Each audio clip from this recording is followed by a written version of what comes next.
Welcome to my YouTube channel Sankalp smart study.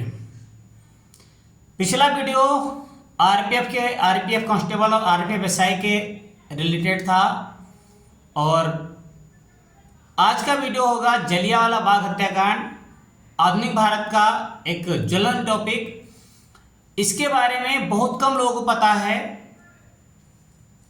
पूरी बात क्या थी, कारण क्या था, उनको केवल 13 अप्रैल 1919 की कहानी पता है। आज हम पूरे पहलुओं पर चर्चा करेंगे और जानेंगे वास्तव में जलियांवाला बाग हत्याकांड क्यों हुआ, क्या रीजन था, सरकार को यह कदम क्यों उठाना पड़ा, अंग्रेजी सरकार को, उनने भारतीयों पर ऐसा जुल्म क्यों उठाया। इन सब बातों पर हम चर्चा करेंगे और इसके बाद जलियांवाला बाग हत्याकांड के बाद आम लोगों पर किस तरीके का जुल्म ढाया गया, इन सब बातों पर हम चर्चा करेंगे। आप वीडियो पर बने रहें, अंत तक वीडियो बने रहें। बहुत ही मजेदार तो नहीं कहेंगे, लेकिन एक फैक्ट को हम बेहतरी से समझेंगे और जानेंगे कि क्यों जलियांवाला बाग हत्याकांड हुआ, गांधी जी का क्या रोल था और बहुत सैफुद्दीन किचलू लोगों का क्या रोल था, उनकी गिरफ्तारी से ये इकट्ठा इतना ज्वलंत मामला क्यों हो गया, इन सब बातों पर चर्चा करेंगे। चलो शुरू करते हैं। बात है फरवरी 1919 की। 1919 में क्या हुआ कि एक रोलट कानून लाया गया। ये रोलट कानून क्या था, इसके बारे में, इसमें से कोई भी भारतीय को बिना उस पर मुकदमा किए सीधा उसे कारावास में बंद किया जाएगा, ऐसा कानून था। यानी कि बिना वकील बिना दलील का कानून कहा गया है। इसे गांधी जी ने काला कानून कहा और ये काला कानून था भी भारतीयों के लिए, मतलब किसी भी भारतीय को जबरन संदेह के घेरे में उसे उठा लो और उठा के जेल में बंद करो। अब क्या हुआ, अभी तक तो असहयोग आंदोलन था और सविनय अवज्ञा आंदोलन था, मतलब कहने का मतलब क्या था, उग्र आंदोलन नहीं था। लेकिन इस आंदोलन जो रोलट एक्ट था, इसके विरोध में गांधी जी ने क्या कहा, अब आपको गिरफ्तारी से नहीं डरना है। अगर अंग्रेजी सरकार आपको गिरफ्तार करती है तो उससे आपको कतई नहीं डरना है। आपको करना क्या है, आपको गिरफ्तार होना है और जेल भरो आंदोलन। मतलब अब इससे क्या हुई, अंग्रेजी सरकार को बड़ा, मतलब इस आंदोलन की भनक जैसे अंग्रेजी शासन को लगी और वो टेंशन में आ गए। टेंशन में आने का मतलब ही था कितने लोगों को तुम कैद करोगे भाई।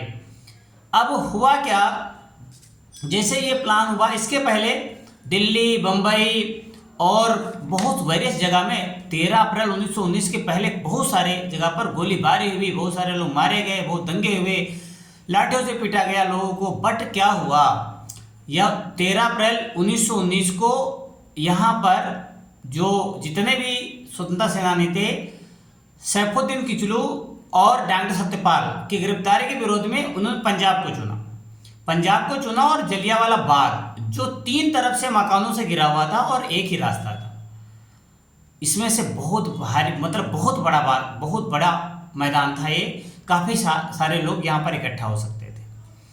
हुआ क्या, लोग इकट्ठा हुए किसके विरोध में, डॉक्टर सैफुद्दीन किचलू और डॉक्टर सत्यपाल मलिक।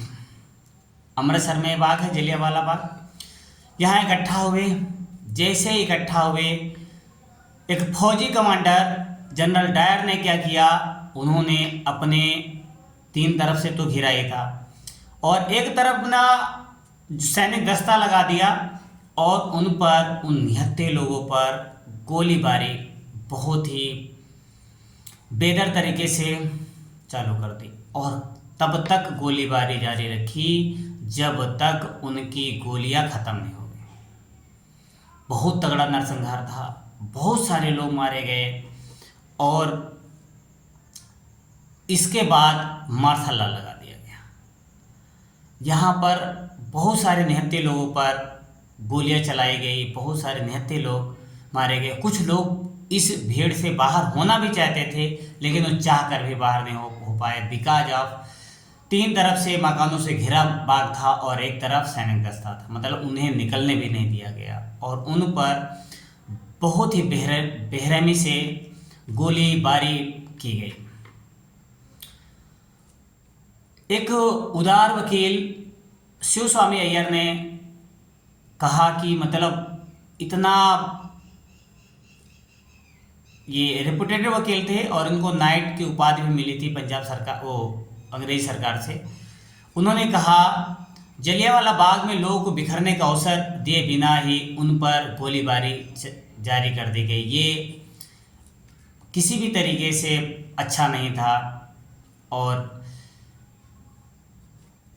उसके बाद गुरुदेव रविन्द्रनाथ टैगोर ने भी अपने नाइटहुड की उपाधि वापस कर दी और बोला मुझे क्या इस उपाधि को लेकर क्या करना है, जब मेरे भारतीय लोग मतलब अपनी स्वतंत्रता के लिए लड़ाई लड़ रहे हैं और उन्हें इस तरह बेरहमी से मार दिया जाता है।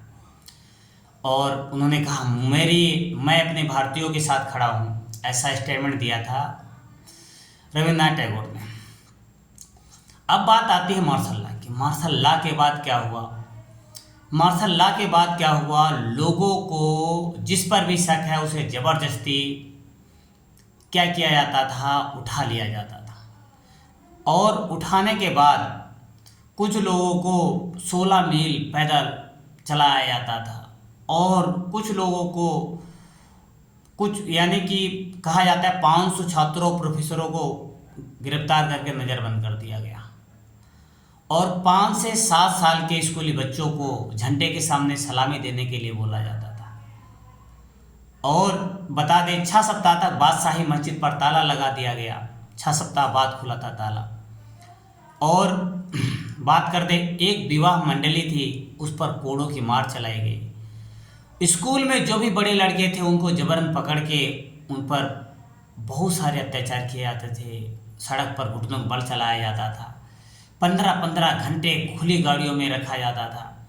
एक खुली जेल बनाई गई, मतलब उसमें सबको रखा जाता था। बहुत अत्याचार किया गया।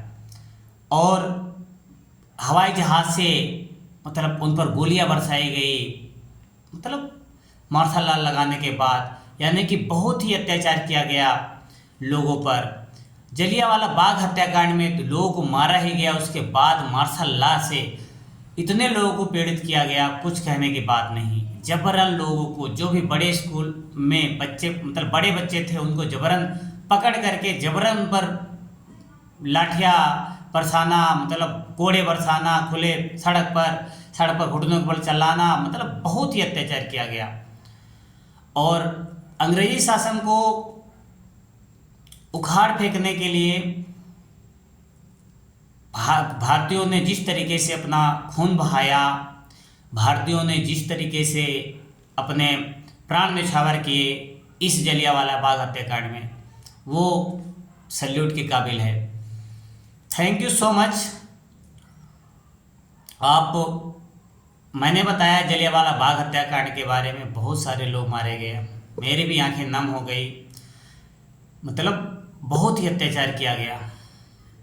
मुझे अपने जो बेनाम क्रांतिकारी हैं उनके नाम सैल्यूट है भाई। मतलब बहुत कुछ किया। और इस वीडियो का मैं अंत यहीं करना चाहूँगा। अगर वीडियो अच्छा लगे वीडियो को शेयर करें और लोगों के पास लाइक करें और कमेंट ज़रूर करें। और कमेंट पर ये बताएं कि आपको किस टॉपिक पर वीडियो अगला चाहिए। Thank you so much for watching this video. Ram Ram, Radhe Radhe, सत श्री अकाल। Thank you so much.